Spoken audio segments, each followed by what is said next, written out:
안녕하세요. 결혼 4년차 30대 중반의 직장인 여성입니다. 무언가를 얻게 되면 또 다른 하나를 잃는 것이 세상에 이치란 말이 있지만 아무리 세상의 법칙이라고 하더라도 갑작스럽게 가장 소중한 것을 잃게 되면 마음이 찢어지게 아픈 것은 어쩔 수 없는 것 같습니다. 저와 남편은 고등학교 동창으로 처음 만났고 성인이 되어서는 가끔씩 만나는 술친구 정도로 지냈어요. 그러나 대학교를 졸업하고 각자 취업을 하게 되었을 때 남편이 뜬금없이 이제 친구 말고 연인으로 만나고 싶다는 고백을 하게 되면서 서로의 마음을 확인한 후 좋은 관계로 발전하게 되었고 2년 정도의 연애 기간을 거쳐 결혼까지 할 수 있었습니다. 이제 와서 하는 말이지만 저희 두 사람은 결혼까지 이어지는 게 굉장히 힘들었는데 그 이유가 다름 아닌 친정 부모님 문제 때문이었어요. 아버지와 어머니는 어렸을 적에 일찌감치 이혼을 하셨고 그러다 보니 저는 살면서 아버지의 얼굴을 한 번도 본 적이 없었을 뿐만 아니라 어머니께서는 한 번 밖으로 나가면 일주일 이상 연락이 되지 않으실 정도로 양육에 신경을 쓰지 않으셨습니다. 그때의 미안함 때문인지 어머니께서는 어릴 적 이야기를 꺼내면 일 때문에 바빠서 그랬다고 변명을 하고 넘어가려고 하시지만 남들에 비해 사랑을 못 받고 자랐다는 상처 때문인지 아직까지도 서로 사이가 좋지는 않아요. 그러다 보니 시아버지께서는 남편에게 저의 이야기를 미리 전해 들으시고는 부모 문제가 복잡한 여자랑 결혼을 하게 되면 괜히 낭패를 본다고 하시며 결혼을 강력하게 반대하셨고 저 또한 시댁 측의 반응을 전혀 예상을 못했던 것은 아니었기에 괜히 피해를 주고 싶지 않아서 그 길로 결혼을 엎으려고 했죠. 하지만 남편은 목숨 걸고 시아버지의 생각을 뒤집어 보겠다고 하더니 끝내 6개월 만에 결혼 허락을 받아냈고 자신이 뱉은 말을 끝까지 지켜낸 모습에 저도 믿음을 가지고 결혼을 결심할 수 있게 되었습니다. 다만 이미 시아버지의 반대를 경험해서 그런지 앞으로의 결혼 생활이 걱정될 수밖에 없었는데 다행히도 시댁에 처음 인사 가던 날에 직접 만나뵈니 저희 둘 사이를 반대하셨던 분이 맞을까 싶을 정도로 따뜻하게 대해주셨어요. 시아버지께서는 며느리가 집에 인사를 왔으니 맛있는 음식을 해주신다며 직접 요리도 해주시고 오히려 두 사람을 반대해서 미안하다고 말씀해 주시면서 앞으로는 친아버지처럼 생각하라고 비록 친정엄마처럼 아껴주고 사랑해줄 시어머니는 일찍 돌아가셔서 없지만 부모님께 받은 사랑 시아버지한테 결혼해서 받는다고 생각하고 잘 살아보라고 말씀을 해주셔서 왠지 모를 안도감과 감사함에 눈물이 왈칵 쏟아졌던 것 같아요.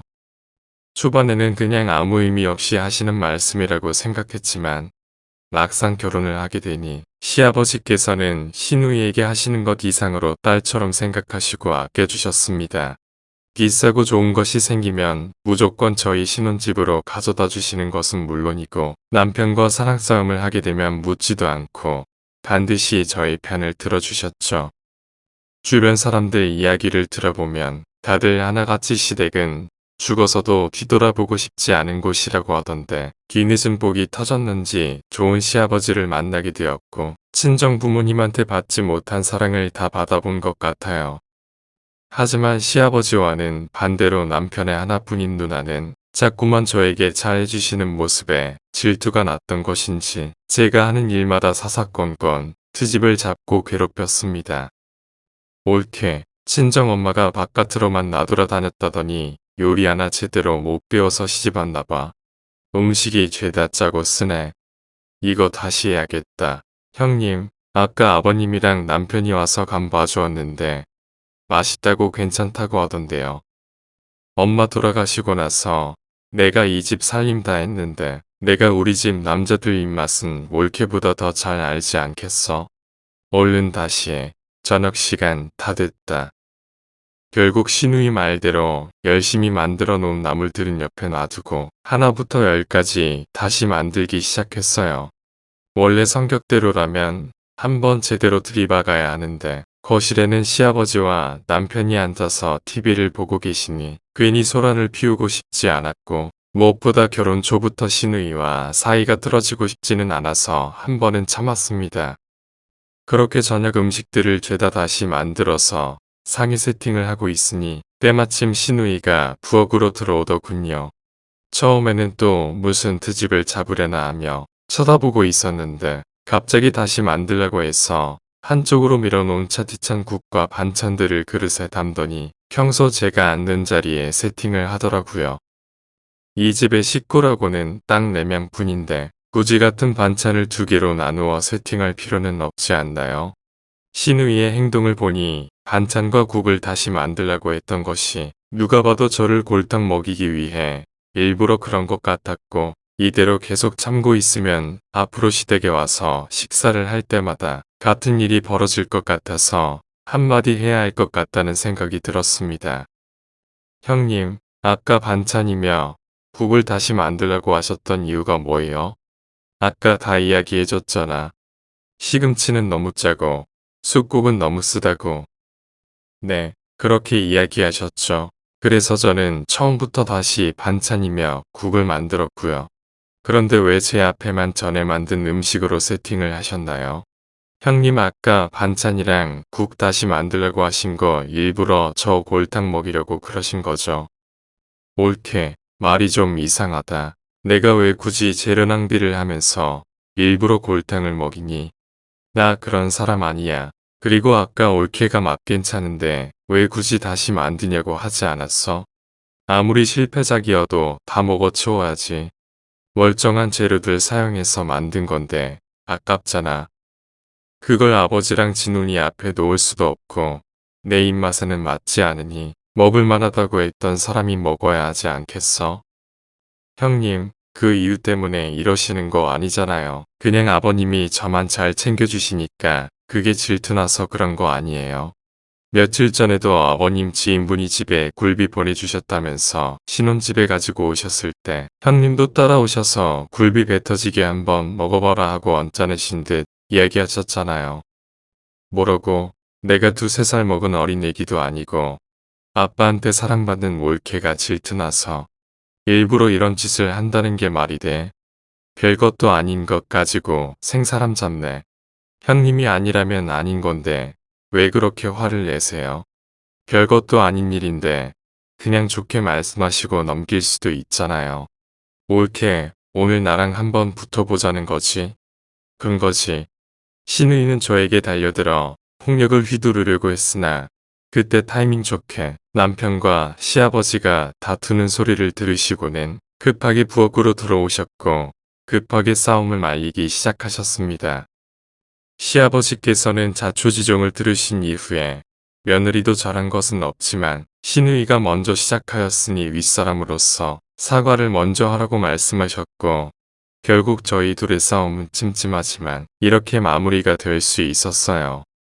그러나 신우이는 이날 이후로 시아버지와 남편이 보지 않는 곳에서 계속해서 저를 괴롭히며 힘들게 하였고 심지어 제가 사다 놓은 화장품이며 옷까지 허락도 구하지 않고 가져가서 사용하였으며 이와 같은 이유로 인해 몇 번의 싸움이 더 발생하게 했습니다.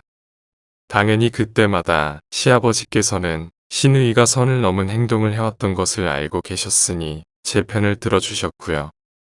하지만 그동안 받아보지 못한 부모의 사랑을 느낄 수 있었던 행복한 시간도 잠시 결혼 생활 내내 힘이 되어주셨던 시아버지께서는 갑작스럽게 암이 재발되었으며 이미 여기저기 암덩어리가 퍼져 있어 수술도 항암 치료도 불가능한 상태로 시한부 판정을 받게 되었습니다. 당연히 혹시나 하는 작은 희망을 가지고 유명하다는 병원도 가보고 치료에 들어가 보기도 했으나 결국 재발 판정을 받고 1년여 만에 유언장 하나를 남겨놓고 돌아가셨어요. 유언장에는 시아버지께서 보유하고 계셨던 모든 재산을 처분해서 세 사람이 모두 똑같은 금액으로 나눠 가지도록 하고 추가적으로 따로 가지고 계셨던 아파트는 저희 부부 명의로 넘겨주는 대신 혼자 남아있을 신우이가 걱정되니 안정적인 생활을 찾을 때까지 넘겨받은 아파트에서 함께 생활하라고 되어 있더라고요. 다만 40살이 되는 2년 이후에도 신우이가 결혼을 하지 않을 시 집에서 과감하게 내쫓으라고 작성이 되어 있었습니다. 다른 사람도 아니고 그동안 저를 골탕 먹이는 재미에 살았던 신우이여 한 집에서 같이 살려고 하시니 심경이 복잡하더군요. 마음 같아서는 아파트를 포기하고 지금 집에서 편하게 살고 싶었지만 아무리 그래도 항상 제 편이 되어주신 시아버지를 생각한다면 유언장대로 사는 것이 맞는 것 같았어요. 당연히 유언장을 보자마자 시누이는 왜 본인 몫은 이거밖에 안 되냐면서 아주 난리를 쳤지만 시아버지께서 돌아가시기 이전에 변호사의 도움을 받아 법적인 절차까지 해결해 놓으셔서 그런지 유산을 더 내놓으려고는 하지 못했습니다. 난리를 치는 시누이의 모습을 보면서 갈대처럼 이리저리 마음이 흔들렸지만 2년이라는 시간은 금방 지나갈 것이라고 믿고 결국에는 뒤늦은 효도를 한다고 생각하고 시아버지의 유언대로 함께 살기로 했어요. 그렇게 저희 부부와 시누이는 모든 장례 과정을 마친 후 예산으로 받은 아파트로 이사를 들어가게 되었고 본격적으로 서로 불편한 동거를 시작하게 되었습니다. 유언 때문에 같이 살기로 결정은 했어도 시누이와 한 집에서 365일 같이 있어야 한다고 생각하니 한숨부터 나오더군요. 특히 이제는 제 편을 들어주실 시아버지도 옆에 안 계시니 앞으로는 어떻게 살아야 하는지 앞이 캄캄했습니다. 당연히 예상대로 시누이는 이제 옆에서 말릴 사람도 없으니 집에 이사를 들어가자마자 왕 노릇을 시작했고 강도 높게 저를 부려먹으려고 했어요. 모든 집안일은 당연히 제 몫이었고 매일같이 삼시세끼 모두 완벽하게 차려놓아야 했으며 조금이라도 입맛에 맞지 않으면 애써 차려놓은 음식들을 뒤집어 엎는 경우도 많아 스트레스를 많이 받았습니다. 이뿐만 아니라 가끔씩 필요한 것이 있어서 쇼핑이라도 하면 생활비를 막 쓰는 것 아니냐면서 휴대폰을 달라고 하여 통장 내역 검사까지 하시더군요. 막무가내로 행동하는 시누이를 옆에서 적극적으로 말려주는 사람이 있었으면 했지만 안타깝게도 저희 남편은 근무지가 집에서 멀어 평일에는 회사 기숙사에서 생활하다가 주말에만 집에 들어오기 때문에 큰 도움을 바랄 수도 없는 입장이었어요. 하루하루가 최악이었고 그때 시아버지의 유언을 무시하고 모른 척 했어야 하는데 나는 후회가 들더군요.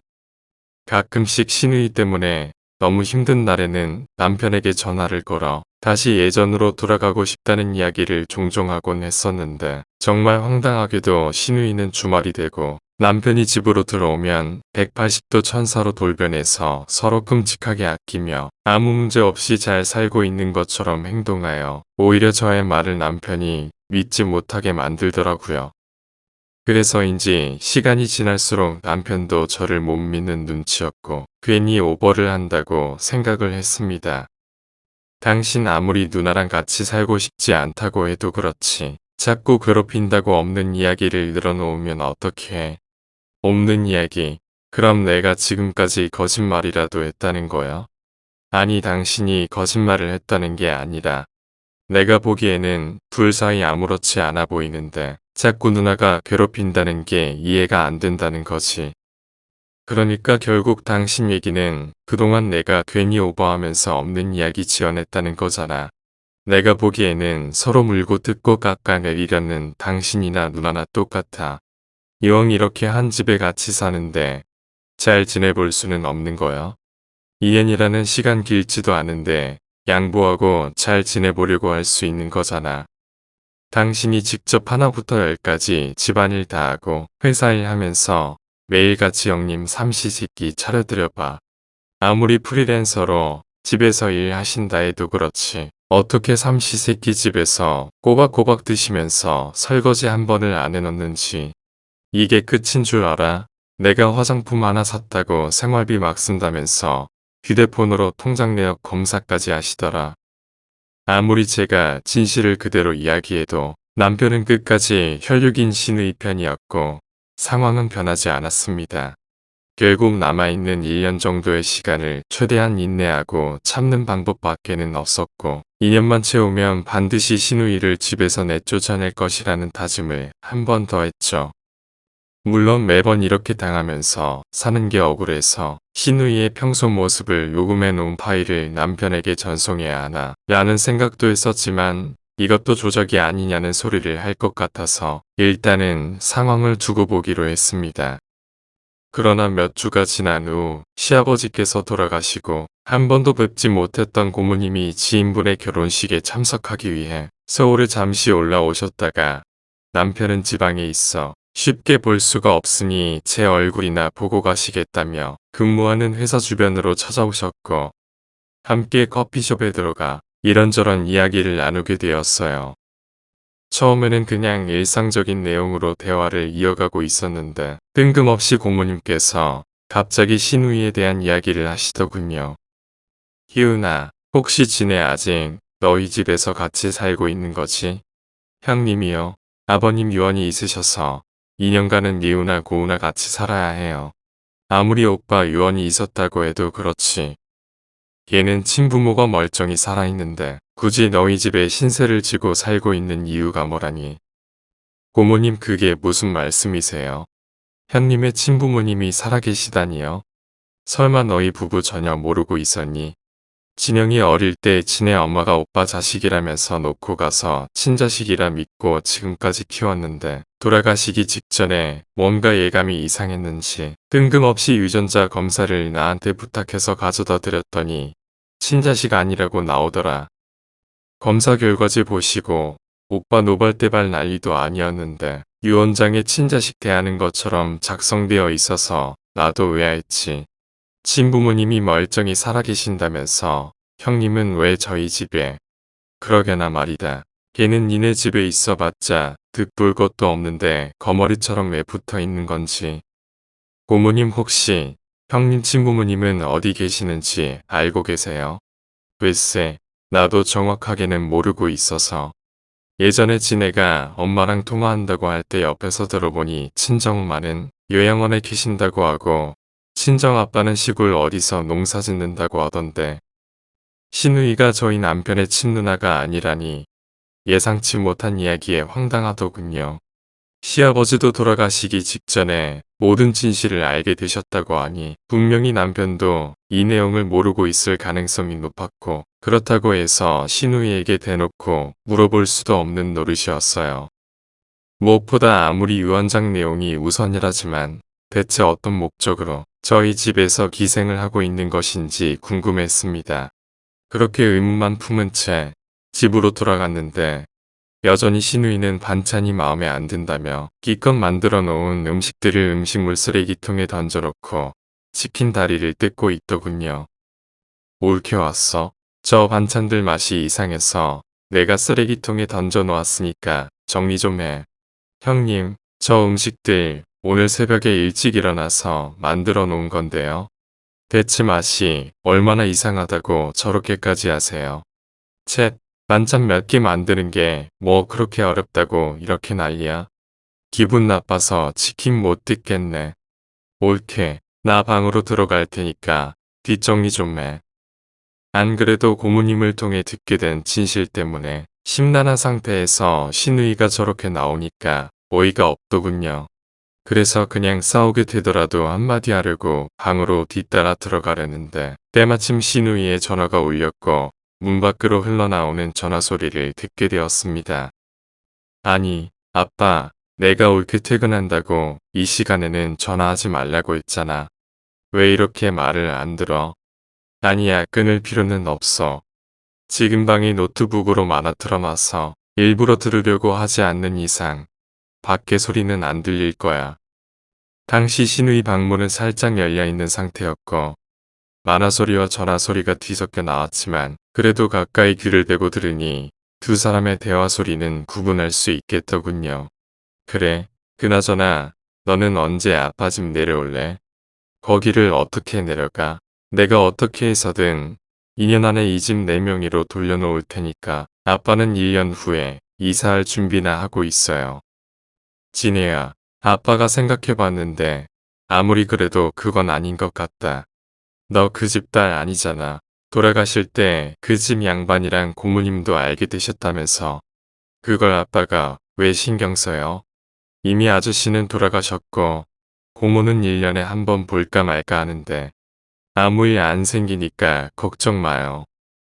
아니, 요즘 같은 세상에 독해지지 않으면 어떻게 살아? 아빠는 언제까지 남의 집 농사 봐주고 몇 푼씩 받아가면서 그렇게 구질구질하게 살 건데. 진혜야, 남의 집 재산 뺏어서 잘 먹고 잘 사는 것보다 양심적으로 마음 편하게 사는 게 100배 1000배 나은 일이야. 그러니까 그 집 식구들한테 다 털어놓고 사죄드려. 그리고 그냥 아빠한테 워. 응? 아 몰라. 그런 소리 할 거면 끊어. 모든 통화 내용을 들어보니 결국 신우이는 이 집 자식이 아니라는 것부터 시아버지 유언을 빌미로 2년간 얹혀 살면서 아파트까지 빼앗아가려는 수작을 부린 것이었습니다.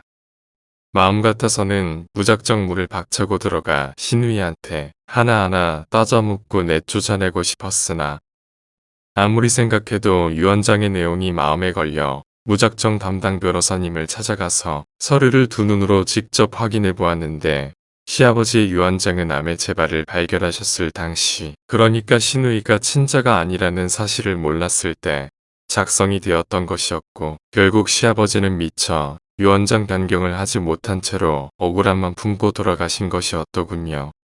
아무리 봐도 신우이에게 눈뜨고 유산을 빼앗길 수 없을 것 같아서 사무실에 방문한 김에 유산을 다시 찾아올 방법이 있는지 여쭤보았습니다. 하지만 일반적으로 호족의 자녀로 등록이 되어 있는 경우라고 한다면 이미 제공한 유산을 되찾아오는 것은 불가능하다고 하시더군요.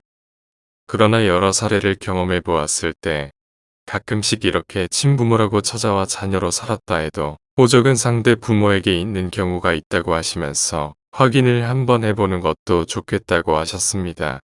그래서 곧바로 저는 급하게 확인해 볼 것이 있다고 남편에게 요청해서 관련 서류를 팩스로 건네받았고, 다행히 신우이가 엄마 호족에 남아있다는 것을 확인하게 되었죠.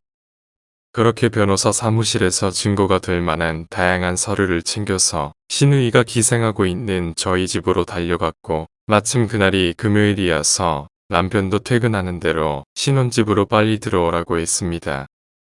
신우이는 갑자기 무슨 할 말이 있다고 이렇게 온 가족을 소집하냐며 투덜댔으나 아랑곳하지 않고 저는 남편 앞에서 그동안 모아놓은 신우이의 괴롭힘 증거들과 통화 녹음본을 재생했어요. 당연히 남편은 이게 다 무슨 일이냐며 황당하다는 표정을 지었고, 신우이는 안절부절 못하다가 이건 다 모함이라면서 난리를 쳤으며 이 집과 전혀 관계없는 사람에게 당했다는 것이 화가 나서 도저히 참을 수가 없었던 저는 펄쩍 뛰는 신우이의 얼굴에 변호사 사무실에서 가지고 온 서류들을 던져 명중시켰습니다. 형님, 이제 연극 그만하시고 가지고 간 시아버지의 유산도 다시 돌려주셔야겠어요. 멀쩡하게 부모 살아있는 사람이 기생충처럼 남의 집에서 한 푼 두 푼 모은 유산 빼돌리는 게 말이 되나요? 옳게, 지금 무슨 말을 하는 거야. 기생충이 아니. 이미 모든 게 다 드러났는데 그렇게 발뺌하셔도 소용없어요. 방금 변호사 사무실 다녀왔고 남편 통해서 받아본 서류에서 형님 호적에 등록 안 되어 있다는 거 확인하고 고소 절차 알아보고 왔거든요.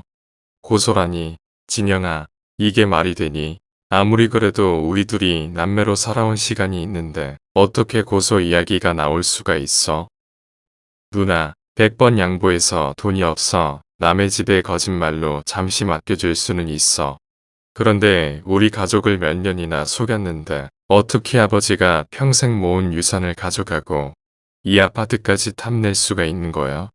최소한 양심이 있다면 유언장에 작성되어 있다 해도 알아서 포기해야지. 미안하다. 내가 다 잘못했어. 친정 아빠는 남의 땅에 농사 지어주면서 돈 몇 푼 받는 데다가 엄마는 요양원에 있으면서 매번 병원비 미납 문제가 나오니까 내가 미쳤었나봐. 아빠가 돌아가신다고 하니까 순간적으로 재산 욕심이 났어. 내가 이렇게 빌 테니까 고소만 하지 말아주라. 얼굴 보기 싫으니까 아버지한테 받은 유산 당장 내놓고 이 집에서 나가. 진영아, 그래도 누나 동생으로 지낸 세월이 있는데 그간의 정을 생각해서라도 한 번만 봐주라. 신우이가 옆에서 잘못했다고 무릎 꿇고 싹싹 빌고 있는데도 남편은 화가 잔뜩 나서 신우이의 손목을 잡고 끌어냈습니다. 또 캐리어에 옷을 대충 싸서 밖으로 던져버렸죠. 결국 신우이는 울며 불며 집을 나가야 했고 고소 절차도 예정대로 진행되었으며 제가 그동안 여러 가지 증거물을 모아놓아서 그런지 문제없이 유산으로 받은 돈을 되돌려 받을 수 있었어요. 몇 개월의 시간이 흐르고 상황이 안정된 후 어떻게 지내고 있는지 소식이 궁금해 알아보았더니 신우이는 지금 친정아빠 집으로 가서 농사일을 도우며 살고 있다고 하더라고요. 당연히 저희 식구들과 연락이 끊긴 상태이고 남편도 굳이 궁금해하지 않는 것 같았고요. 저희 부부는 얼떨결에 시아버지가 남기신 모든 재산을 받게 되면서 어떻게 사용해야 할지 고민을 하고 있다가 좋은 일 하나는 해야 하지 않겠냐며 재산의 반은 소아암 환우를 위해 기부하고 나머지 반은 잘 가지고 있다가 정말 필요할 때 사용하기로 했답니다. 이번 일을 겪어보니 역시 사람은 마음씨를 곱게 써야 복이 오는 것 같더라고요. 신우이도 이번에 깨달은 것이 분명히 있을 것이라 믿습니다. 긴 글 읽어주셔서 너무 감사합니다.